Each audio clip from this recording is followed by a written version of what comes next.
Hi everybody, and welcome to our second virtual lesson for you guys that are still in quarantine at home.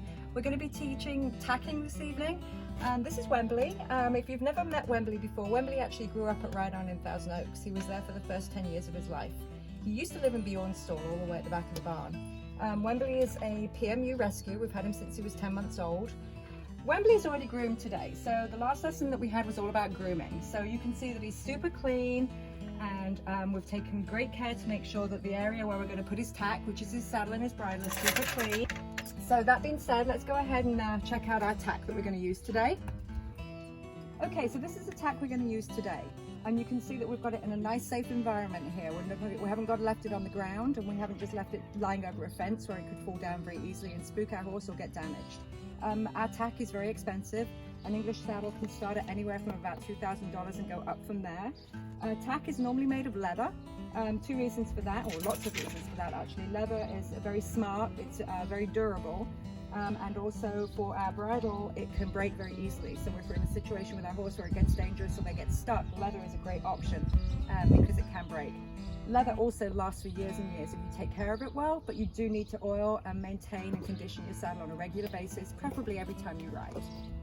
Let me tell you about tacking up on the left side and the reasons for that. If we go way back in time, the reason that we always do things on the left side is because soldiers used to carry their sword on the left side of their body, and it was always a big sword, and they would draw their sword with their right hand because they were typically right-handed. So they would cross over to draw a big sword from the left, and they would fight on the right. So when you get on your horse, if you tried to get on from the right, you would actually end up sitting on your sword. So that's one of the reasons that we always get on and tack up from the left. The other reason is consistency. Our horses are one-sided. They see things differently on one side to the other. So if we always keep things consistent on one side and tack up from the left, he's always going to expect the same things, and he's not going to get worried or anxious or spooked.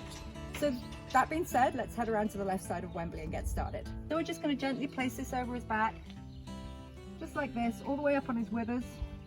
Okay, this second one is actually a half pad, so this is to give him a little bit more comfort and to make his saddle fit more correctly. Wembley's getting a little bit more mature, so his back's changing shape. As his back changes shape, his saddle fit will change. So we need to make sure that we keep him comfortable. So we can do that with a little bit of extra padding to make his saddle feel more comfortable. So we're just going to pop that right on top. Okay, now we're going to get our saddle and we're going to take that over to Wembley. This is how you hold your saddle correctly. Make sure it's securely held in your arms. Again, these are really expensive pieces of equipment and we don't want to drop them. If we drop them, we can create damage and we can break the tree. So we're going to put our arms underneath and we're going to take this gently over to Wembley. Okay, so what we're going to do right now is we're going to place the saddle up and over on his back. So we want to make sure that we don't just plunk it down and we don't drag it over his back. We're going to pick it up and we're going to place it all the way over, and we're going to come down gently. And we're going to place it a little bit further forward when you think you should, okay? So it's going to be a bit more ahead of his withers. These are his withers right here, this bony bit at the bottom of his neck. And then we're just going to let it slide back naturally until it falls into those two pockets behind his shoulders and his withers right there.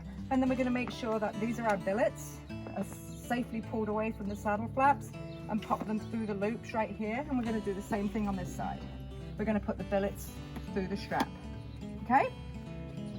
Okay, this is our girth, okay?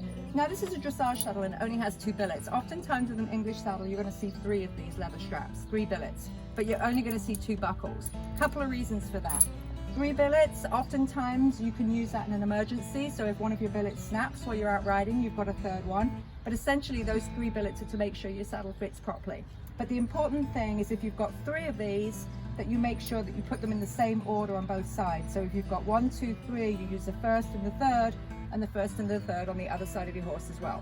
So we're going to start on the off side. Some of these girths have an elastic piece at one end and no elastic at the other. If you don't have any elastic on one side, this is the side that goes on the off side. Put the billet through the girth. Okay, we're going to start off with these holes right here, and every girth is a little bit different, so it depends what saddle and bridle, saddle and girth you're using. And then we're just going to pull it through the top of that buckle. Do the same thing here, through the top of the buckle. Okay. Okay, so the same thing on this side. We're going to go through the 2 holes right here on the girth, and then we're going to go through the buckle. Okay, and we're just going to do this super loose to start with.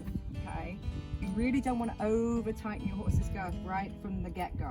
A couple of reasons for that: it's uncomfortable and it will make them sour and girthy. And horses tend to do what's called puffing their tummies out when you're girthing them up as well. So their tummies get a little bit bigger, they fill them with air. So when you actually get on your horse, he's going to unpuff or depuff, and the girth is going to become loose. So once you get on your horse, you're going to check your girth again, make sure it's nice and tight. And then one more time when you start riding. Once you've gone around the arena or you've been on the trail for a little bit, you're going to check your girth one more time to make sure it's still nice and tight.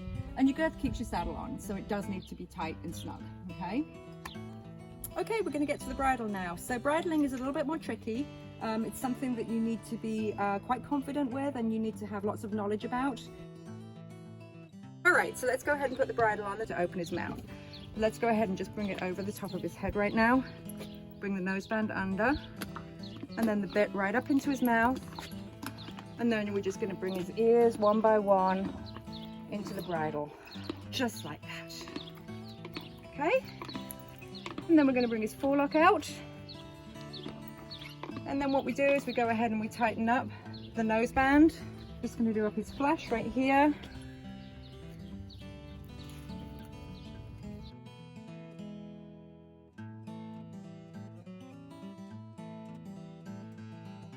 And then the last but not least, you're going to do his throat latch.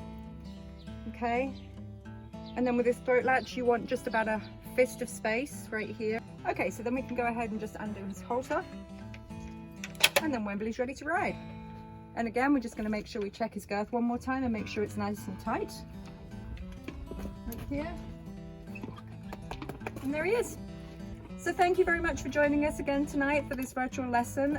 We're looking forward to having some more great lessons from our instructors at Ride On at both of our locations in Thousand Oaks and Chatsworth. So look forward to seeing Tess and Stephen and Megan and some of your other favourite instructors in some lessons coming in the next few weeks.